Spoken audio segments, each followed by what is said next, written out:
everybody. Welcome to another episode of Unwise Girls. I am your host, Jacqueline. And I'm your other host, Jane. Jane, welcome back to our funny podcast all about the world of Rick Riordan's world of Percy Jackson, of world of demigods and monsters and diaries. I'm so glad to be back here. Finally diving into our first spin-off book before we've even finished the original series. That's right. Today we're reading the Demigod Files. It's like a collection of stories that Rick Riordan published a couple of months before the last book.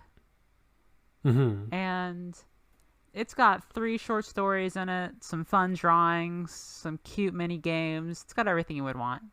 Some, neat little character interviews. Yeah.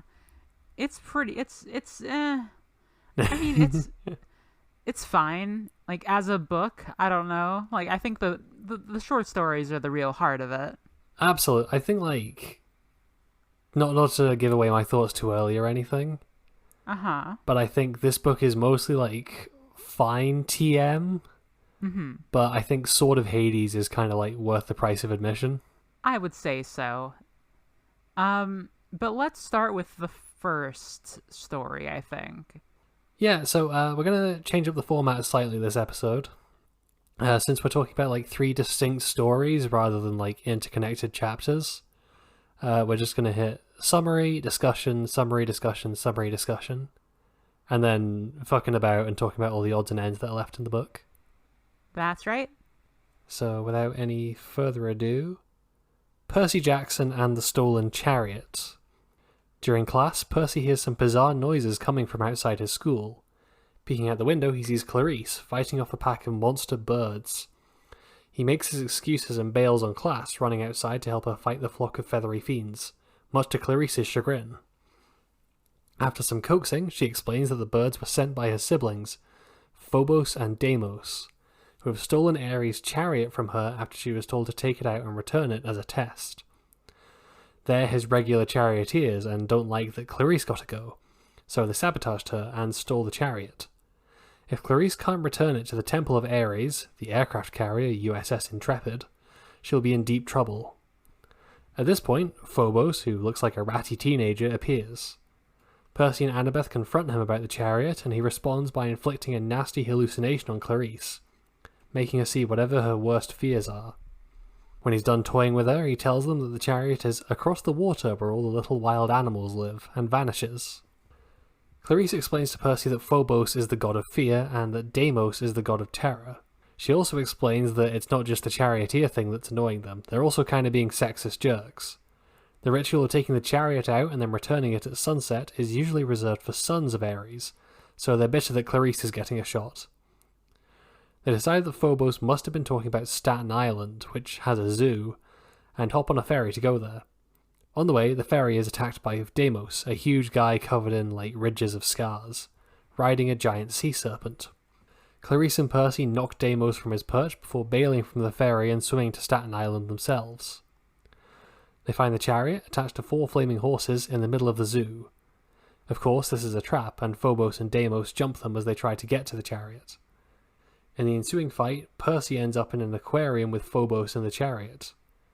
Phobos attempts to scare Percy with a hallucination, which Percy sees as Camp Half-Blood burning, with his friends begging him to make the choice. Thankfully, the fish in the aquarium are able to snap him out of it, and Percy surprises Phobos by stabbing him in the arm. He flees, leaving Percy alone with the chariot, which reverts to the form he first saw it in, a Harley with a seat made of human skin. He rides it over to Clarisse and Deimos, the latter of whom has transformed his appearance into Ares, trying to make Clarisse grovel. However, with Percy's help, Clarisse overcomes her fear and attacks Deimos, driving him away. Percy and Clarisse have the chariot, but it's almost sundown. Percy comes up with an idea to get it back in time: drive the chariot over the water directly to the USS Intrepid, with him keeping the water solid the whole way. Miraculously, this works, and they get the chariot back to Ares' temple just in time, and Percy leaves before the god arrives and smites him on general principle. But not before he tells Clarisse that when he saw his friends in Phobos' vision, she was one of them. The end. So, what do you think of this story? That was good. It wasn't anything like super spectacular. It was pretty straight, like Percy's at school. Oh, Clarisse is there. Big action. Aw moment. And that's kind of all it is, but I don't know. I enjoyed it a lot. It's a fun little adventure, and I think it benefits a lot from being the Clarisse content that we've been crying out for a couple of books now. It really is, cuz like these books aren't like super, I wouldn't call them the world's like tightest reads, but they have a lot of stuff packed into them at I guess like a fairly limited space. So like maybe this is the Clarisse moment that we wanted that we wouldn't necessarily be able to get in one of the mainline books. I mean, if she's not in Last Olympian, I'll write it. But yeah, I get for what you mean. I mean, we're always saying more Clarisse, more Clarisse. This is more Clarisse. I'm happy for it. This is more Clarisse. This is firmly moving her into friendly rival territory after we've gotten kind of some confused stuff on that, where it kind of seemed like that was the thing at the end of Sea of Monsters, but then she was quite hostile in the books after that. This feels like this is where we wanted things to be. Yeah. I'm enjoying it. Feels natural too. It feels really like, yeah, this is where they would be. Like, they're not the best of friends or anything, but like Clarisse cares about Percy at this point. Like, insofar as they've known each other for a good few years now, they've been through some tough stuff together, and they're friends. They're friends basically now.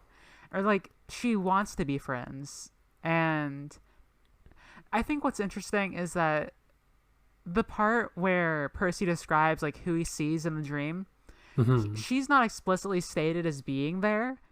So I think there's some ambiguity as to like, well, was she actually there, or did Percy just like say that to, make her not feel bad? I wonder if that's maybe like more for the audience, just so that we can have that like nice awe moment reveal at the end. I think so. Or I think like, because it also says like, Annabeth, Grover, and all the campers or whatever. I'm sure she was one of all the campers.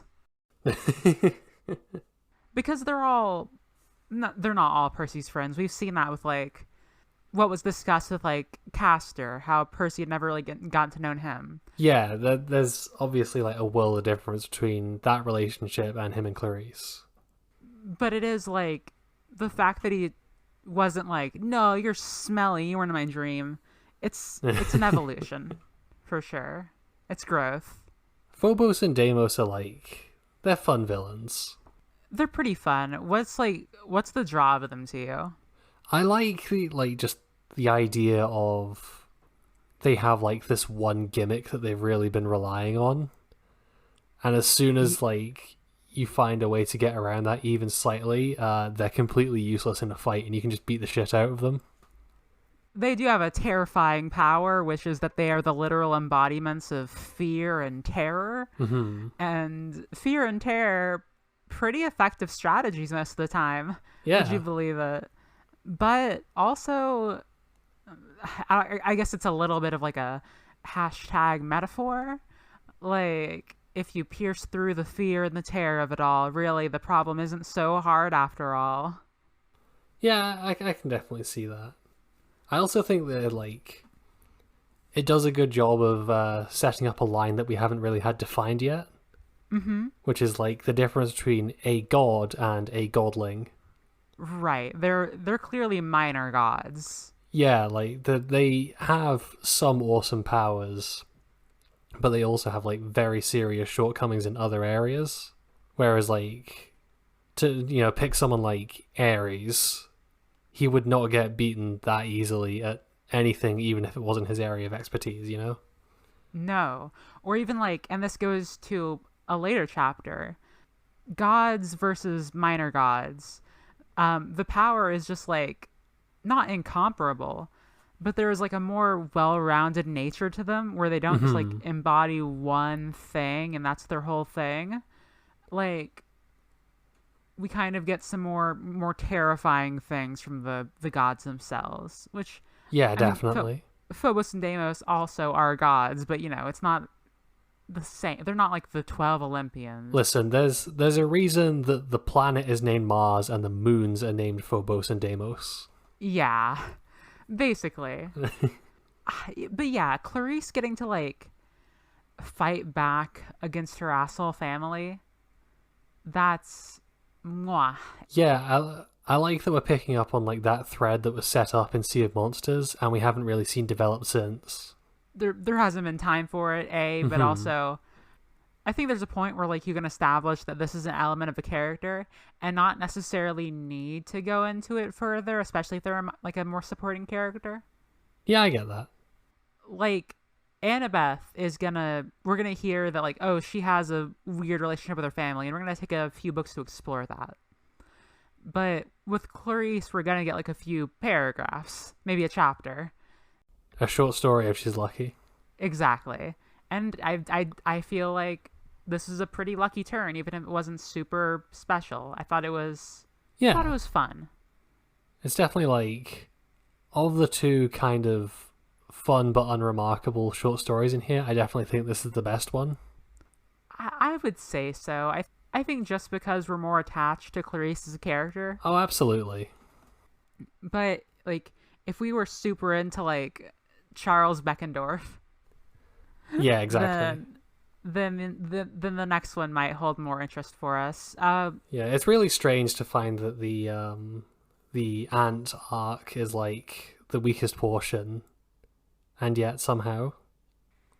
So that is an incomprehensible statement to like anybody who hasn't watched Hunter x Hunter. I feel like. Like, watch Hunter x Hunter. The bit with the giant ants is very good. Yes, it is, but also you can't just like say something like, I thought you were going to be like, we just came off of Hunter x Hunter, so see, or like something like that. But like, no, you just said it. You just said, it's weird that the ant arc is the weakest. Like, that doesn't make any sense. Listen, sometimes I say things that are more for you than the audience. Well, I appreciate that, Jane. You are a good friend of mine. Likewise. What else do we have to say about this? One of my favorite moments here is that the Chariot has God damn it. like a... I was going to say this as well. It's very good. The Chariot has a sign stuck on it that says official zoo vehicle, and they've just like made the mist strong enough so that nobody like is like, huh, weird Chariot. Oh, official zoo vehicle. You also had some thoughts on this? Yeah, no, I mean, I was basically just going to say what you did. It's a funny joke. It's one of those like fun interactions between the mythological stuff and the real world. Yeah, it's one of those things. I feel like the mist is one of those things that will never quite be perfectly defined as to how it works. So getting to play around with it a little bit is, I think, to its benefit. Oh yeah, it would probably be like a really bad idea to set concrete rules for the mist. That's not really how the mist works. Yeah, it's there to paper over why does nobody notice this? And it does that pretty well. Yeah. You have any last points before we move on to the next story? I feel like the way that they solve the last problem is really fun and just like nice. It's almost like, I'm not sure if it's like foreshadowing for something that happens in one of the other short stories with like Percy using his water manipulation powers. Ooh, yeah. I see what you're saying. I mean, that's just Percy's go-to if he needs to like be in a really tough situation. I suppose so. Well, not always. I mean, he's gotten through plenty of situations without using his water powers, like the fight against Antaeus.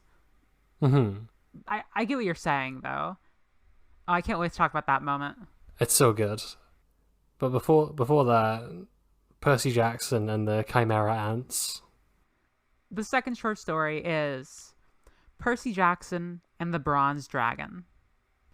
In June, after the Battle of the Labyrinth, Capture the Flag is back on in full force, with Hephaestus' cabin holding the flag in a huge upset, with the help of Blue Team members Apollo, Hermes, and Poseidon cabins, of course.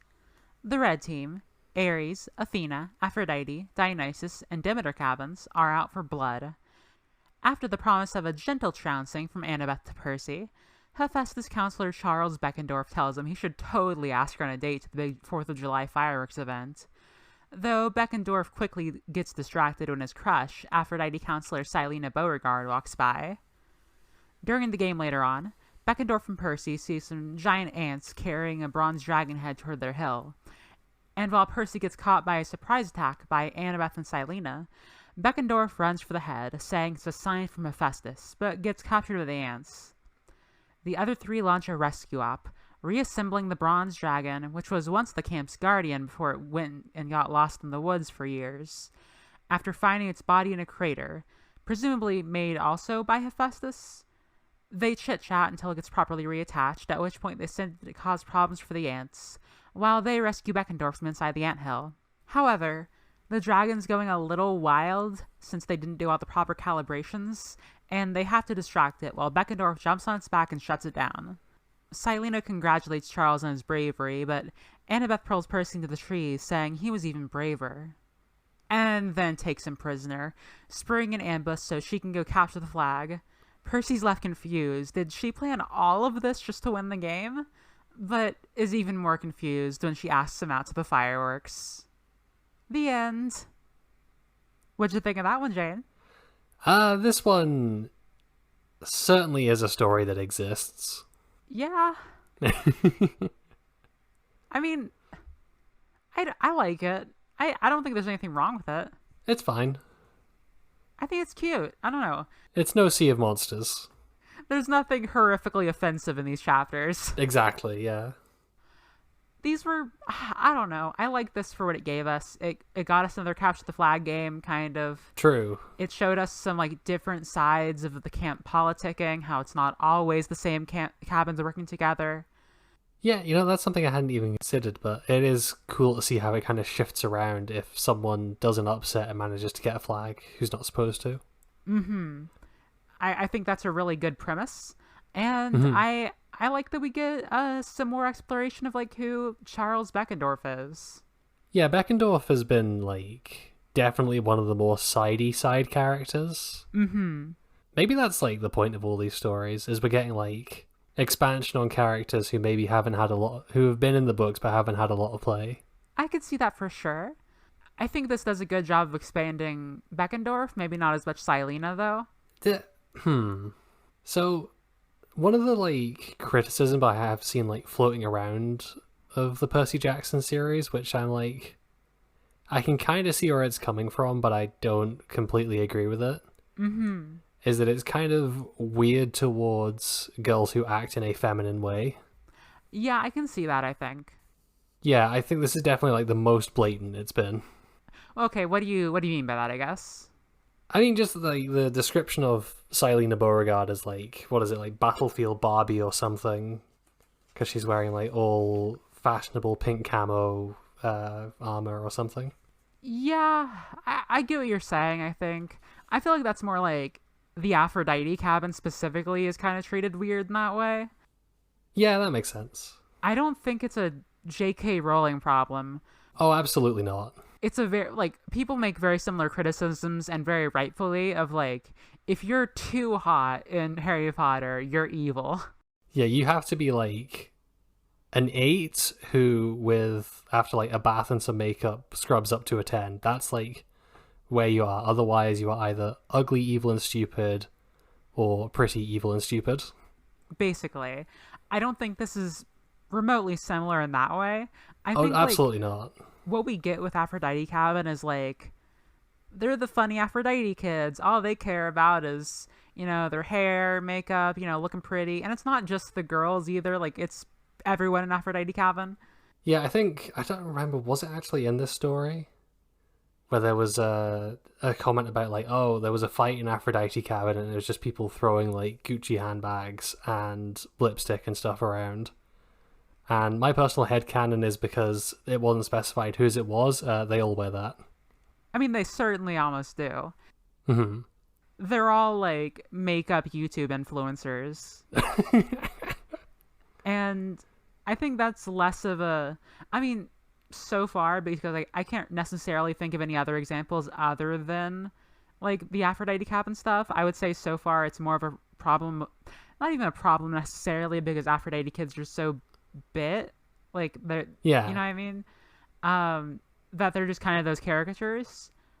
If it manifests into a problem later on, I could see that though. Yeah, I'm definitely not saying that this is like a huge sticking point or anything. I guess it's the first time that I've thought about that criticism, looked at what's in the book, and thought, yeah, no, I can kind of see where you're getting that, actually. Yeah, although I would say I like how Silene is presented here. She's definitely a fun character. She is, and I like the, I don't know, battlefield Barbie stuff a little bit. I don't know. I get like the criticism of it for sure, but also like it's not like that's how she's not presented like derisively for it, and it's not like that's how all the girls in the series are portrayed. I think the issue that, again, this is like completely anecdotal and just like stuff I've seen floating around, is that it is the thing of like either tomboys or Silene the Beauregard. No, I don't agree. With what we've seen so far in the books, I wouldn't say that's true.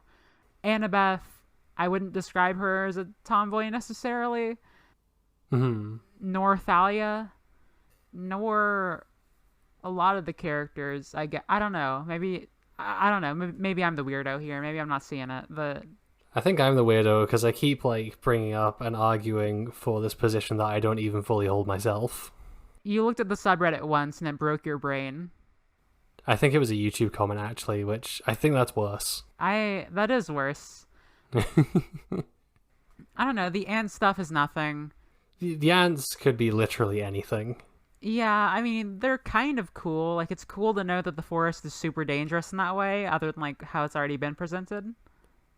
Yeah, we haven't really gotten a lot of that stuff. Like, most monsters that we've seen in there have been put there by someone else deliberately. Right, like the scorpions, the hellhounds, all that stuff. Yeah.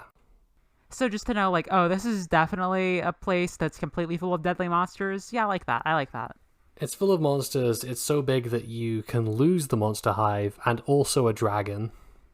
I don't know. I enjoyed this. I liked a little bit more just like, I guess, fluff. Like a little bit of Percy and Annabeth stuff. Yeah, that's nice. Because this basically makes sense for where their relationship is at post pre like end of Battle of the Labyrinth, but post the Battle of the Labyrinth. Yeah, there's like nothing like confirmed going on, but you can see that they're getting closer. And they also don't have that rift that they kind of started to have at the very end. Yeah, that kind of, we get the impression that that's something that developed over the course of the summer, but this is like immediately after the battle. This is the June. This is the June of it. A couple weeks, maybe a couple months. Do you have any other thoughts on this? Nah, I got nothing. It's a fun little... This feels like maybe like a repurposed draft for like the start of one of the books. Oh, yeah, I can kind of see that. I think maybe the last thing I would have to say is that, like, the ambiguity at the end of, like, did Annabeth actually set all this up just to win Capture the Flag? No, that is really good. Best part of the story. Like, I kind of wish that it was just plausible enough that maybe she had. Because, like, as it stands, I don't think that's true at all. I don't think she would have risked Beckendorf getting mulched over Capture the Flag. You were the one theorizing, like, 2 episodes ago that she was bringing Tyson into the labyrinth to kill him. Yeah, and I was wrong, so... You were wrong, but, like, she does have that little, like... There's a hint of that in her. She's ruthless. I don't think she is turn a person to goo in front of their crush because you fucked up the timing on getting the dragon back. Ruthless. Well, what I could see is that, like, being a mistake and, like, her having set up everything else. I guess. So your theory is that she just, like, dug up the dragon in the hopes that it would distract Beckendorf halfway through the match. Because it did. Like... But yeah, but only because he saw some ants with the head. Yeah, but he seemed very, like... maybe she set it up somewhere and the ants drug it off. I don't know. I think this is feasible for Annabeth to have done if she like knew that they could have gotten him back. I disagree. I think it would have been good if it was maybe like, if we stuck with this exact scenario, it was, yeah, she planned it, but it went horribly wrong and she's trying to claim that it was nothing to do with her and sweep it under the rug. Sure, yeah. I see what you're saying. That might have been more interesting. I do still like that the ambiguity's there, though. Yeah. So I guess we can move on to the last story now. We can move on to the one that people are actually buying this book for. And I guess also the sneak peek of like the last book at the time. Right. Percy Jackson and the Sword of Hades. During an end-of-term exam, Percy's school is invaded by Mrs. O'Leary, who makes him ditch his test to follow her to Central Park. Once there, Percy spots a golden deer being chased by Thalia, of all people. Neither of them were expecting to see each other, and things become even more complicated when Nico D'Angelo stumbles out of a nearby bush. While they're glad to see each other, they realise something is off. The children of the Big Three are all gathered together. Just as they realise it must be a trap, a hole in the ground opens up, and the children fall through it, straight into Hades. They land in the garden of Persephone, where the eponymous queen of the underworld explains that Hades was forging a new weapon, a sword with the keys of Hades embedded into it. This weapon would be able to basically one-shot anything you hit with it, and could even upset the balance of power between the Big Three. And it's been stolen shortly before its completion, by the Titan Iapetus, father of Atlas, and a demigod working for Kronos. Persephone has sealed Hades, but can't for long, and the perpetrators may find another way out even while it's being sealed. Despite their misgivings about working to Hades' benefit, all three kids agree that it's better that he has the sword rather than the Titans. Persephone gives them a flower which points in the direction of the thief, and whose petals fall as the thief grows closer to escaping. The flower takes them towards the fields of punishment, and Sisyphus, who claims to have information that can help them if Thalia takes a few goes pushing his boulder. After explaining why he's in Hades to begin with, Sisyphus tells them he saw a one-eyed figure in a dark cloak, moving something long and concealed through this area. And after some threats from Nico, confesses that he told this figure to speak to Melino, as she would know the best way out of Hades. Sisyphus then attempts to bolt, but Thalia rolls his boulder back on top of him, and the three leave him to his fate. Percy suspects that the demigod is Ethan Nakamura, but before he can think any more about that, the group are attacked by daimones, specifically Keres, battlefield spirits who feed on violent death. The demons are dispatched quickly, but Percy is injured in the fight and poisoned. Ambrosia and nectar only mitigate the damage. It needs treatment from a god or Percy will die. The gang come to the river Lethe, which saps your memories when you touch its waters. Percy holds back the flow long enough for Nico and Thalia to cross, then tries to do the same for himself. His shoulder is so weak from the poisoning that he can't hold it and is submerged in the waters, although thankfully his ability to stay dry keeps his memory from getting wiped. They move on and finally arrive at Melino's cave. She's the goddess of ghosts and emerges from her cave to show each kid a person whose death they regret and feel pain over. Thalia and Nico both see their mothers, but Percy hasn't actually experienced a death that he hasn't made peace with yet, and sees through the illusion. Melino accidentally reveals that she made a deal with Kronos to break down the barrier between the dead and the living, so that she could flood the world with ghosts, in exchange for helping his agents escape. Sure enough, Iapetus and Ethan Nakamura appear at the cave mouth, and despite Ethan's pleading that they should flee through the nearby exit, Iapetus refuses to back down from a fight, especially now that he has the Sword of Hades. The fight goes badly for Percy and the gang, until Percy has the bright idea of dunking Iapetus into the river Lethe, sending himself tumbling in with the Titan. Percy once again manages to keep himself dry, while Iapetus has his mind totally wiped. Ethan, unable to get the sword back, runs for his life, leaving the kids with a mind-wiped Titan who now thinks his name is Bob. On their way back to Hades' palace, Bob heals Percy's wound, which takes the sting out of having to give the sword back to Hades. Percy forces the god to swear on the Styx that he'll never use the sword against the other Olympians, and while Hades is annoyed by this, he seems far more annoyed at Persephone who, it transpires, forged the sword herself against Hades' express instructions. He threatens her before leaving. Persephone seems to regret nothing and gives each demigod a rose to crush that will take them back to the mortal world. After seeing that the newly christened Bob is being well taken care of, the trio retreat back to the surface. The end. So, what do you think of this story? Okay, now this was epic. This was extremely good. If this was like its own little book, I would not be mad. I don't know. Mm-hmm. Like, there's something so appealing about every aspect of it. Yeah, it's like, it feels like the perfect between book short stories in a lot of ways. I think so.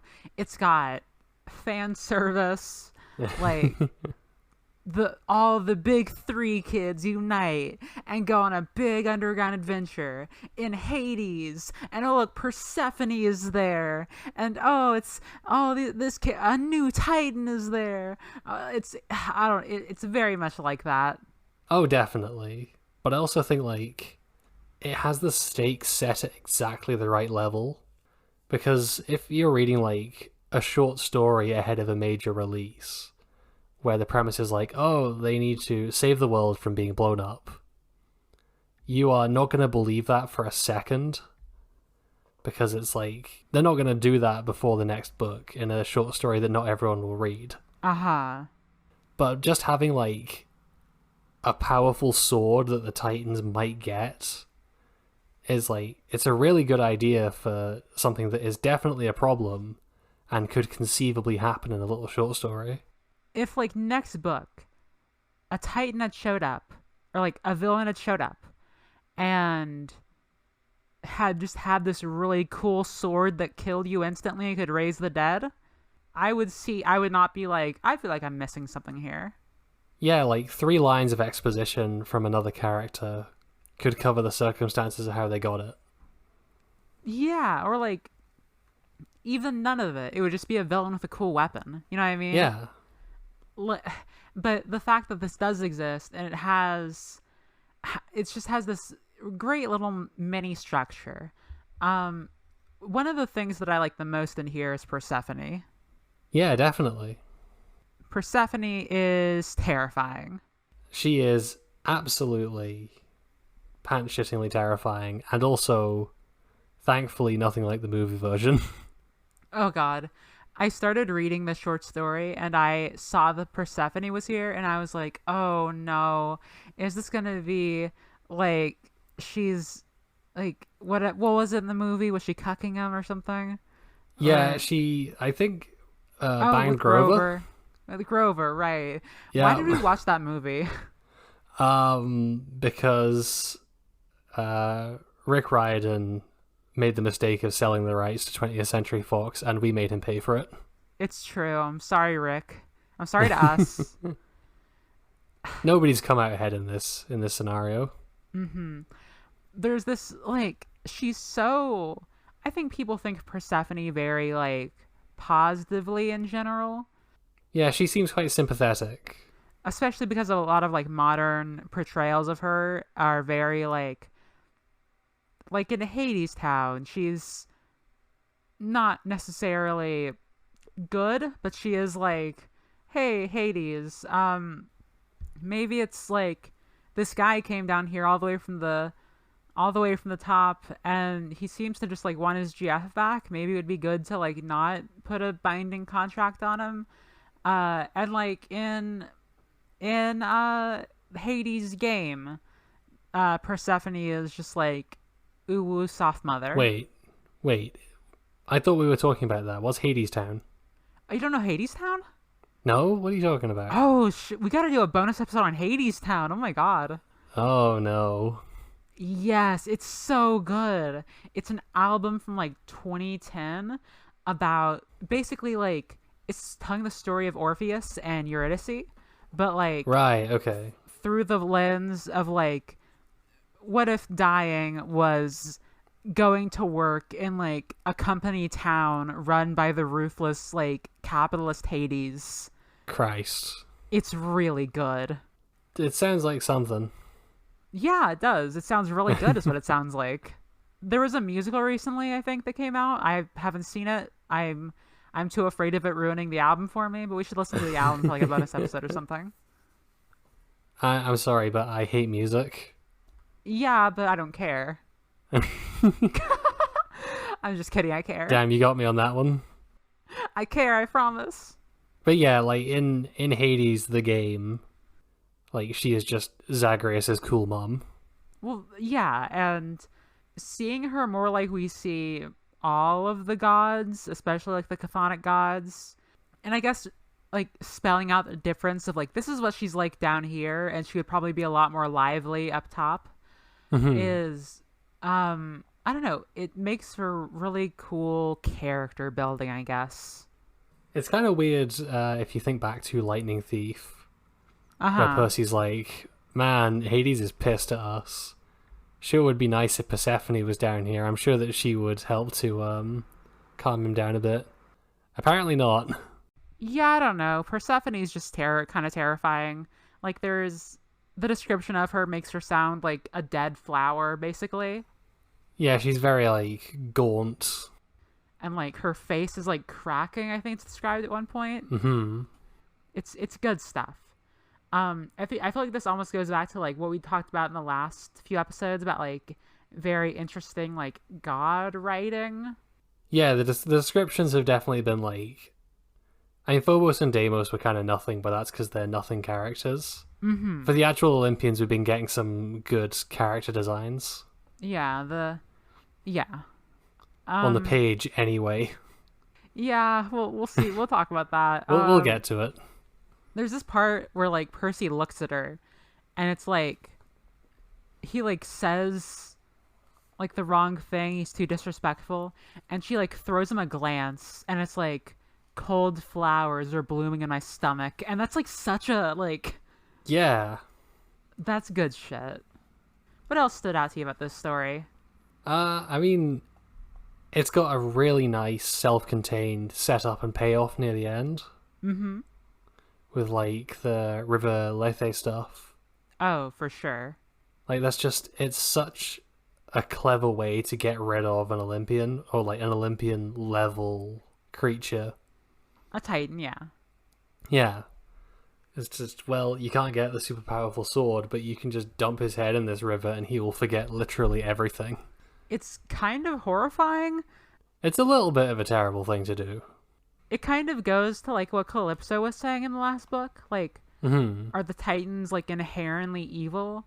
And no, they're not. Like... Yeah, in fact, Bob seems to be pretty chill. Bob seems to be a super nice guy. He was like, he saw Percy was hurt and he healed him instantly, which is not terrifying at all. Yeah. He does build a little house out of bones, but I think that's because he doesn't know what the bones are. Probably. So, and like the river in general is such a... I think it has one of the best moments that we've gotten. Like, it's the best moment in this entire sequence of short stories. Definitely. Is when there's this big river, and if even a single drop of water touches you, then you'll start to lose all of your memories. And they're, like, trying to figure out all these different ways they could get across, but, like, Percy, who is, like, injured at this point, he's pretty badly messed up, just, like, uses all of his strength to, like, arc the water above them so they can walk under it. Yeah.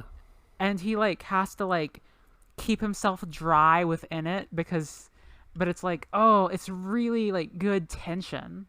Definitely, because, like, again, like with the Sword of Hades itself, you can kind of see that these, like, believable stakes. Like, Percy could just get, like, a splash on his face and forget something really important to him. For sure. Because this is all very, like, concerned with the past in a lot of ways. Like, the whole segment with Milanoe is very, like, it's very concerned with the past. Like, there's this part where, like, Thalia is looking among all the ghosts, and Percy is like, Bianca's probably in Elysium, and it's like, well, I'm looking for my dead mom, actually. And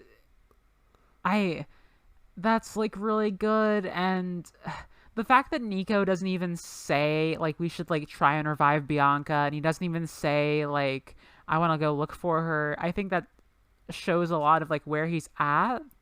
I'm so glad that he's gotten, like, genuinely really good character development. Absolutely.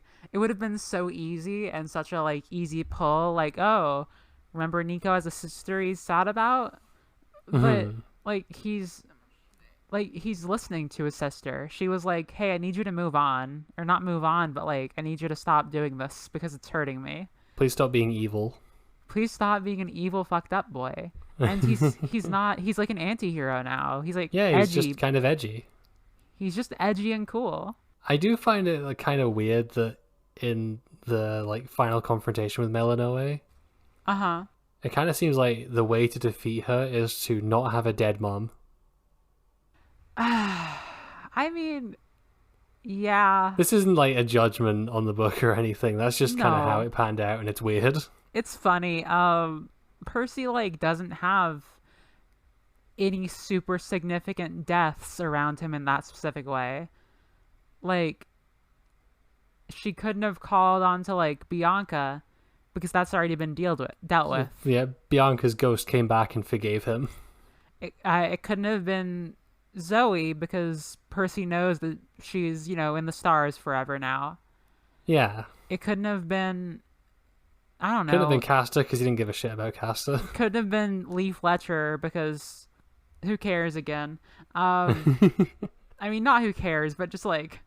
Apollo, presumably. Yeah, Apollo probably cares, at least a little bit, or else he's a huge asshole, and I don't want to read a series. I mean, he is an asshole, but yeah, I get what you mean. I guess he's got some trials to go through, so yeah. Oh, yeah. Daedalus, we know Daedalus is happy down there too. So Yeah, like I'm kind of surprised we didn't get a Daedalus cameo, actually. Yeah, I think Or this even is- just like they get from Asphodel to the Fields of Punishment over like an overpass that Daedalus has built. maybe this is also kind of intended for people who haven't read the Battle of the Labyrinth yet. Well, but like everything that's happening with Nico is contingent on the shit that happened to him in Battle of the Labyrinth. I agree, but I don't think it like his characterization is different for sure. But it also, if I was just like reading this, picking this up at the library, and I had like just read the Titan's Curse, I would be like, okay, they're having a grudging like ally. I think they are very explicitly not in a position where that could happen. Like Nico yells, "I wish you were dead" at Percy. I know, but that doesn't mean like a kid reading it after that book wouldn't be like, okay, I guess this can make sense for here. I think that kid should just buy a copy of Battle of the Labyrinth, especially because I guess it's cheaper. I already said that this kid got from the library. Why are you making this kid go buy books now? Oh yeah, no, that's a fair point. Not all kids can buy a new Percy Jackson book every month like you can. And I need to give my spare copy of Lightning Thief to the charity shop. Good idea. Then a new kid can pick it up and be like, hey, what are all these notes in here? Hey, no, I didn't put any notes in that one. Oh, that's good. I'm not putting the one with notes in the charity shop. It probably says like, haha, penis or something at some point. I'm sure that somewhere in that book, I got bored and drew a pair of boobs. Probably. What else is there to say? We're off Mrs. track. Mrs. O'Leary is his pet now officially. That's Extremely good. Extremely good. More like inter-god secrecy and politicking is always nice. More like, not necessarily good guy, but definitely more honorable than you would expect Hades. Yeah. Because he's kind of been treated like crap this series for basically no reason. A little bit, yeah. Like, he's the only one who didn't break the compact the Big Three made. And he was actively against making a new sword for his own protection because he didn't want to fuck up the balance of power. But everyone was like, this guy's evil, this guy's fucked up, he's the death god. Mm-hmm. I mean, did he break it? No, because Bianca and Nico were born before World War II. Right. Oh, wait, no, World War II, that's why. Never mind. Yeah. Because he was supporting Hitler, his son. I don't know if he was supporting Hitler. No, because that's what the fucking summary says. It's the kids of Zeus and Poseidon versus the kids of Hades. I don't think that means that we already had a book about how the actions of the child don't reflect on the parent. Oh, you know what? Maybe that's why that was in there. Because people like us kept saying, "Hey, wait, isn't Hitler like Hades' kid?" God, we can't talk about this anymore. I hate talking about this so much. I think Rick wants people to stop talking about it as well. For good reason, probably. Please just print a new edition. You can take that bit out. I mean, it's a pretty important lore moment. No, it gets different justifications later. I feel like you could make some cuts and changes to that to make it less horribly egregious. Maybe. You're right, we've ragged on this already. Sisyphus is basically Tantalus 2.0. This time he's good. Sisyphus is like a gross little troll doll. Yeah, he's a horrible, grotty little man who's pushing his boulder. And he tries to run away from the boulder, and he gets pushed back up under the boulder, but he's such an awful person that you're kind of okay with that. Yeah. They call him Sissy. That's a thing that happens. They're like, Nico's like, how about I call you Sissy instead? And he's like, I don't prefer that. And he's like, well, whatever. God, what the fuck was it that I saw? There was a tweet that was like getting force femmed and then changed back repeatedly over and over again throughout the day. Sisyphusification.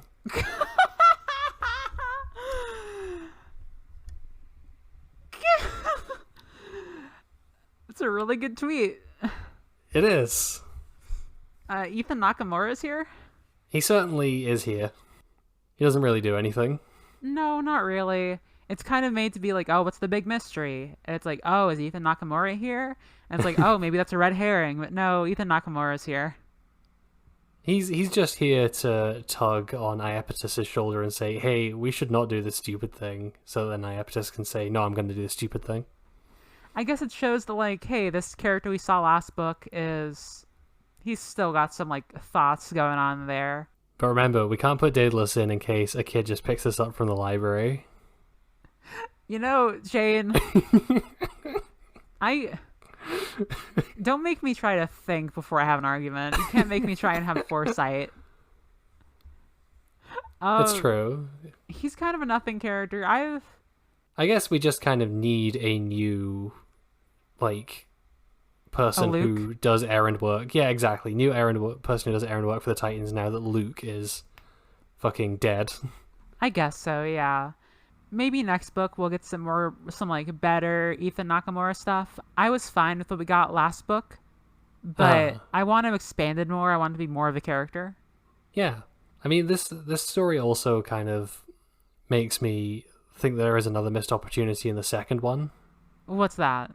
Which is we could have had a book that was all about moons. We just needed a villain in the second book who has like the same name as a moon. Oh. Because we got Phobos and Deimos in the first story, and we got Iapetus in this one. We were so close. There's not a moon named after ants? I don't believe so.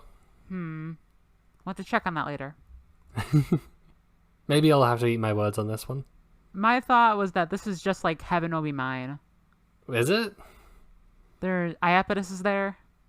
Oh, shit.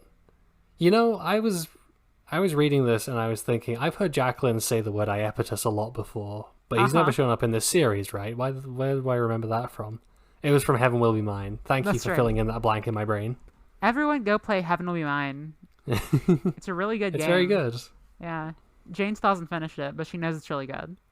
I haven't gotten like one of the various endings. But yeah, Titans don't have to be inherently evil. Dogs can be your friend.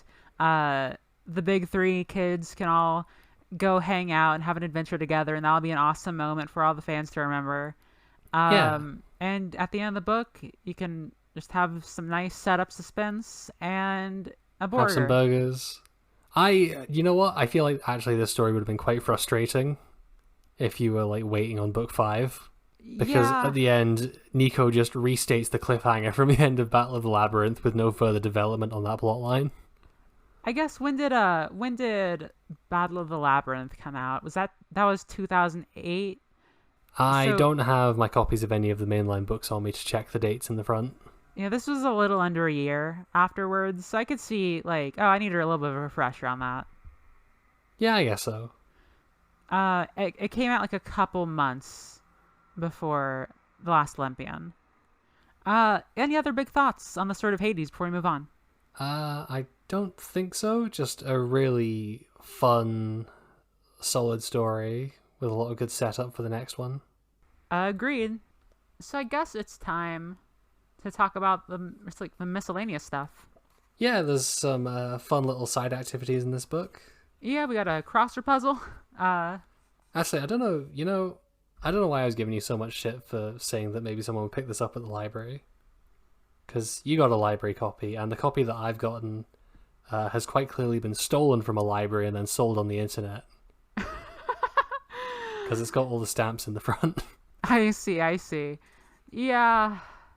I mean, I think sometimes libraries sell their books, right? I suppose so.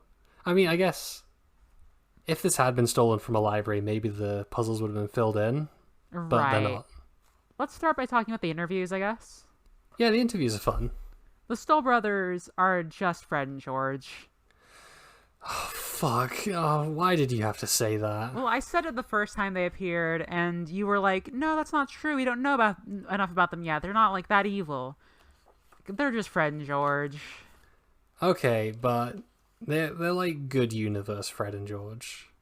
They're yeah. not arms dealing to the government. They're not torturing children to test dangerous drugs on. They end their interview by being like, Hermes Cabin is one big happy family, and that's why we love it.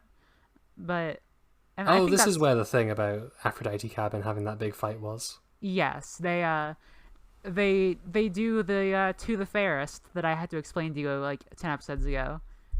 Oh yeah, that was on the bonus show where you're explaining Discordianism to me. Oh right. Except they write for the hottest on a mango and throw it into the cabin, and they get their comeuppance though because Aphrodite Cabin knows makeup curses. It's true. They're fine. They're fine. Yeah, they're kind of fun. They certainly do steal things, as their name would imply. They do steal things. What do you think about the Clarisse one? It's mostly just, like, nothing, except for the last thing, which kind of implies that she's scared of Percy. I mean, he beat her dad up. Well, yeah. And also stabbed her brother. So I would be scared of him. Yeah, it's just... I mean, it makes sense. It's just not something we've ever seen any hint of before. This is a new dimension to it, and I'm glad we're getting it. True. I like it as well. It's, I don't know, just more Clarisse stuff. She's very, I like how, like, these interviews are presented. Like, they're, like, Rick Riordan coming up and being like, hey, kid, what do you think about this? Yeah, that's something we haven't actually talked about, is that this book is framed as, like, a guide written by an in-universe Rick Riordan who is the chief scholar at Camp Half-Blood. A very funny idea, for sure. Yeah, and it completely blows a hole in my theory that Paul Blowfist was kind of meant to be a self-insert. Because, no, he just made one. And you know what? I have to respect that. I think there's a slight difference between that kind of self-insert and this kind of self-insert. I suppose. Like, this is the kind of self-insert where it's like, oh, I'm going to now show you a long recap of the first 1,000 pages of this. God, no, shut up. As opposed to, like, oh, this is my self-insert. She's really cool. Hang on a second. Uh-huh. You can't accuse me of saying things that are incomprehensible with the Hunter x Hunter ant stuff. Uh-huh. And then just say something like that and move on. As if you are not referring to Hamsteak. Everyone knows Homestuck. They don't. I am living proof of that. Jane, you made a Homestuck reference last episode without me prompting you. This is your fault. You're moving the goalposts. Yeah, I think the Annabeth one is probably the best interview. I got kind of confused halfway through this one. Well, why? Well, because I thought that it was kind of like the series poking fun at itself, where, like, Annabeth is like, oh, you know, Percy's an idiot who doesn't know really basic shit, even though he's supposed to realize it. Mm-hmm. And I thought that was a joke about, like, Percy has been going to Camp Half-Blood for 3 years and somehow knows nothing about Greek history. Uh-huh. And so every time something new happens, he has to ask Annabeth what the fuck is happening. I mean, that's not the. Yeah, I can see what you're saying, but I also think that's not really true of Percy's character. Like, he was the one who, like, his favorite class was Mr. Brunner's and the Lightning Thief. Like, he knew it. He knew a good amount of stuff. He's called back to it a few times. I don't feel like that's been reflected. No, Like, to be clear, I'm not dumping on that. Listen, I'm a Doctor Who fan. I understand that there has to be a character who stands around asking questions. I thought that was like the joke that this scene was making, and then it like hard left into, oh no, this is the romance stuff again. I think that like it's a combination of things. Like, it's that kind of like, oh, Percy is often like the main character, so he doesn't really know. He's the self-insert, right? He's the kid self-insert because he doesn't know what's going on necessarily. Like, maybe he knows a lot more of the common stuff, which is, I think, reflected in the text, that he does know a lot of that stuff. Like, him saying, like, if only Persephone was here, for instance, in the first book. He did turn out to be wrong about that. Well, yeah, but nobody would know that unless they knew the gods are real. True. But I think, like, it comes as a combination of, like, that, like, oh, the kid self-insert thing, and also the romance thing, which it's decent. Yeah, no, it's a fun interview. No, I like it a lot. The part where she's asked, like, if you could design a new structure for camp, I like that one a lot. Yeah, it's just it's always nice to see that side of her character, and to be reminded that, you know, she has interests outside of like stabbing things and romantic stuff. Getting to see like the thoughtfulness of it, like, not just her being like, oh, did you know that this was designed by blah, blah, blah, in the year and blah blah blah. Like, that's often what her like architecture stuff amounts to, and that's like fine. But being able to see, like, I mean, it's especially fine because this is like a road trip series so often. So having someone there to be like, here's a fun fact about this, like, that's fun, that's good. Yeah. But hearing her be like, well, this is why I think like a temple would be good to have here. This is how I would design it. Like, I think it's all very like teenager with really lofty aspirations. Like, I'm gonna make it a really cool temple that does this and it has perfect acoustics. It's very like it's yeah, I enjoy seeing it. I do think it's really funny that she wants to build like such a cool temple to people who a year earlier were seriously considering killing her. I mean, yeah, but they're still the gods they worship. I mean, if you don't worship them in someone like this, you're probably going to get it in the neck. Maybe, yeah. I think we saw that with Hera. Presumably, if you don't know about them, then it's fine. But like, if you do know about them, then it's like, well, you should probably be respectful at least. Yeah. And it's nice that, like, when the question is like, of all your Camp Half-Blood friends, who would you most like to have with you in a battle? And just like the instant answer of like, oh, Percy. Like, yeah, of course. Yeah. He can shoot water at people. He's got a sword. They're great allies. What do you think of Grover's interview? It's nothing. Moving on. Yep. Grover has kind of, I think, reached the end of what he can do in this series. I don't want to say that yet, but like, there was nothing interesting from him in this book for sure. The interview was not even really funny. I don't know. It's just, wow, he is part goat, so he does eat tin cans. He says blah ha ha because he's a goat. He's a ba. A Baja Blast. He does drive a Mercedes Benz. Fuck. The Percy interview. The Percy interview. You know what? I like the callback to the first book, where like the scariest fight he's ever been in was the Minotaur, when he didn't know what the fuck was happening and his mum was dead, as far as he knew. Agreed, because like we've talked about like, oh, that's one of the best battles in the series. Oh, absolutely. We've gone over that one repeatedly, and it is like one of the scariest moments in the series also, like, so I'm glad to see that that's there's a little bit of memory in that. I don't know. I guess there's not a lot to Percy's interview either. Yeah, I mean the interviews as a whole, I think a major element of it is kind of padding the page count. A little bit. That's a lot of this book.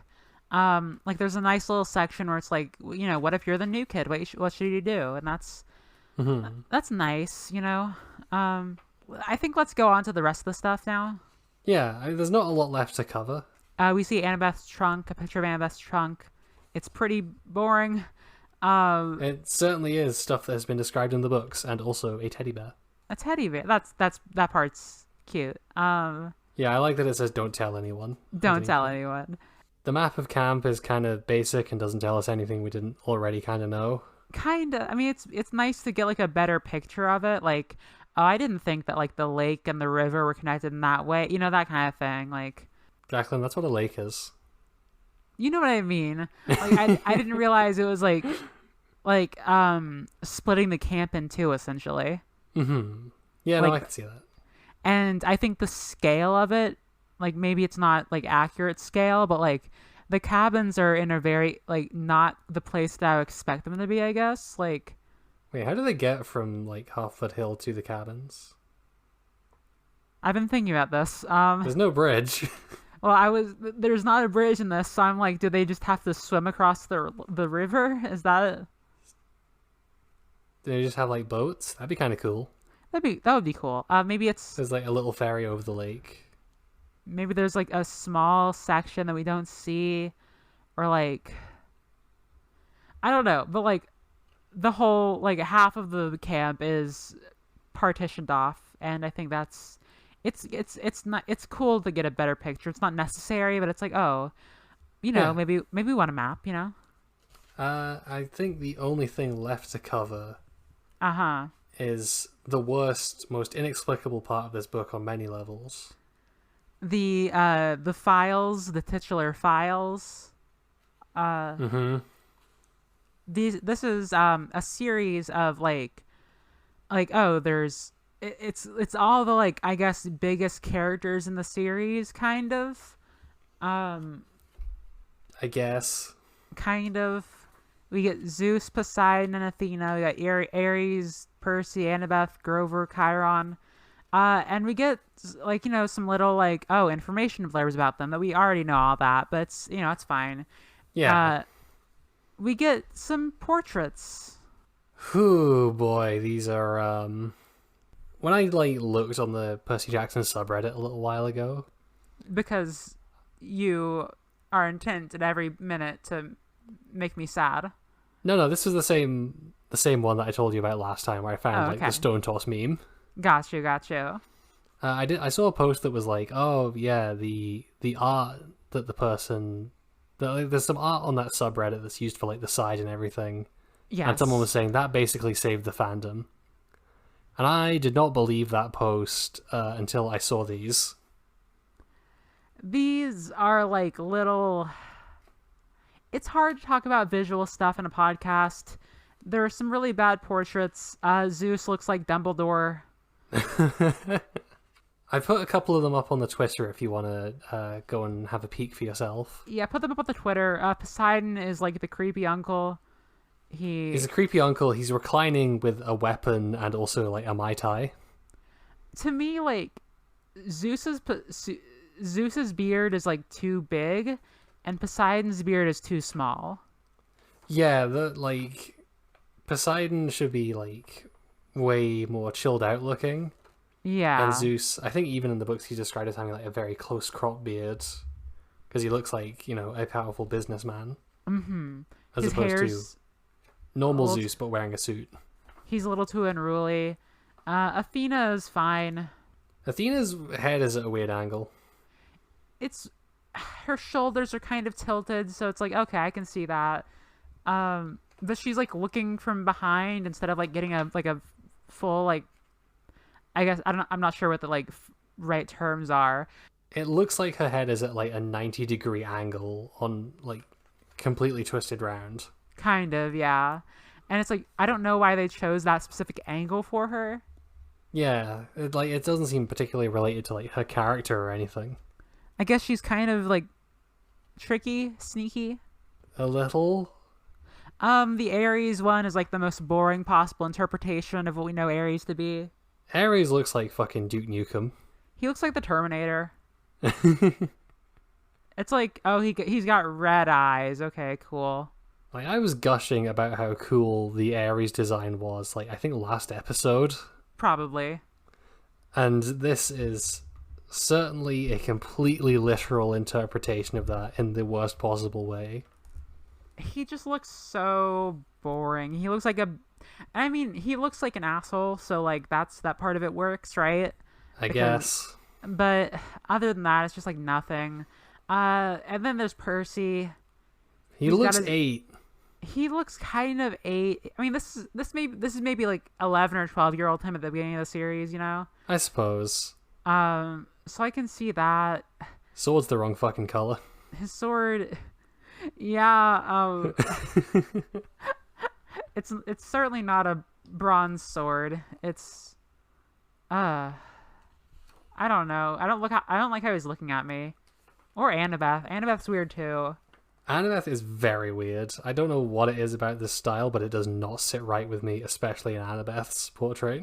It's just odd. I mean, she also looks like 12 or 13 or whatever. Yeah. Also known as Wise Girl.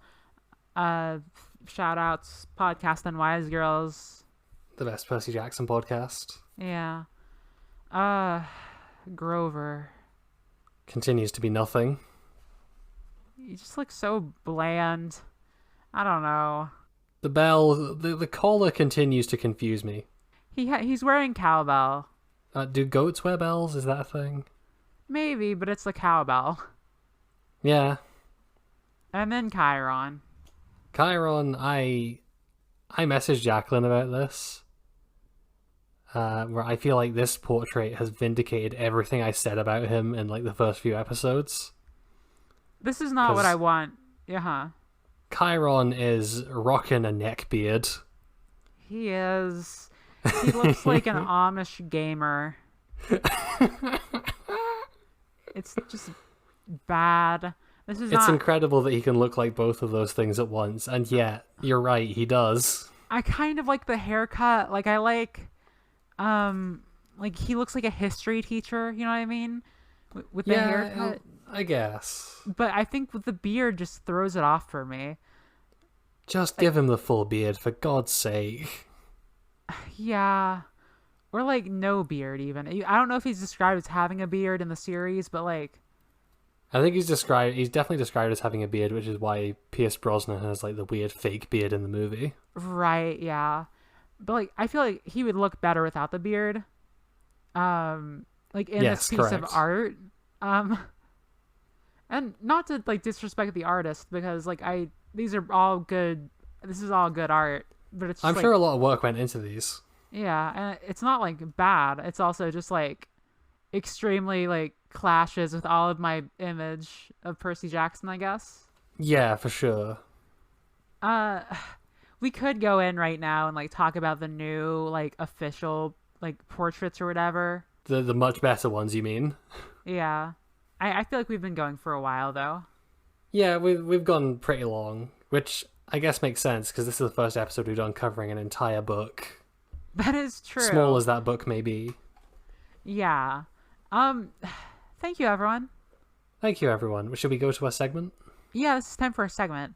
So you hinted that you foreshadowed that you had something to say about this. I've definitely got something. Okay. Percy Jackson is not cishet. My nomination for this week is Clarisse. It's stated specifically that she is the first girl to be able to drive the chariot in a long time. I think that like, you know, all of her family is like super mean to her, and like, I don't know, I think she's got big trans energy in this. Oh, absolutely. I mean, also looking at her canon height. Which is like 17 feet tall. Yeah. Clarisse is definitely trans and definitely welcome on the show. Extremely. It's unfortunate that she has to deal with transphobia. Oh, fuck. That took me a second. Jesus Christ. Who's your nomination for this week, Jane? I don't know. We've got slim pickings this week, folks, because the middle story is just about heterosexuality. A little bit. Fuck. Sisyphus has been force-femmed. No, pick a different one. Come on. I could see some argument for, like, I don't see why any given, like, child of Athena or Aphrodite, like... Yeah, pretty much everyone in Aphrodite cabin, actually. Yeah, I feel like they're all probably, like, bisexual or, like... Maybe not all of them. But, like, there probably isn't a straight person in there. I seriously doubt it, yeah. So, this was the Demigod Files. Is it worth picking up? Sure, for one of the stories. Get it from your local library. Yeah, don't go out and buy this one. It's fine. If you want to do a fun crossword puzzle, go to the newspaper. If you want to do a fun crossword puzzle, let me know and I'll just DM you a picture of the crossword puzzle out of the book. Yeah. Or I'll, like, tell you some good apps to download where you can do daily crossword puzzles. That would probably be better. But it was... I found out from an ad earlier, this is only very slightly related, that I have 188 IQ. Do you? Apparently, because it presented just a very simple Sudoku puzzle and I was bored, so I screenshotted it and solved it. Which means that this app has officially certified me with 188 big brain points. That's about as legitimate as, like, real IQ tests, so... Yeah, I'm pretty sure that, like, qualifies me to get into Mensa. Probably. I think that'll do it for us today. Yeah. If you'd like to reach the show, you can drop us an email at unwisegirlspod@gmail.com or find us on Twitter at unwisegirls, where we've got all our links, including one to our official Discord server. If you like us, you can check us out by continuing to download our episodes, maybe leaving a nice rating and review, and checking out our Patreon, patreon.com/unwisegirls. For $1 a month, you get a special role on our Discord marking you as a camp counselor. For $3 a month, you get an even specialer role as a friend of Dionysus and access to all of our bonus content. If you're feeling especially generous, for $5, you get the specialist role of Aphrodite's Chosen. All of our bonus content and a special shout out at the end of episodes. Speaking of which, this week we'd like to thank Mercy, Veronica, Friend, and Erica, who has taken mercy on my immortal soul and changed her name so that I don't have to pick a funny nickname for her every week. Is that the full name? No. No, I wish I'd thought of that, but no. Well, thank you, everyone. Thank you very much. We'll probably have a bonus episode up pretty soon about Hadestown because I'm going to force Jane to listen to it.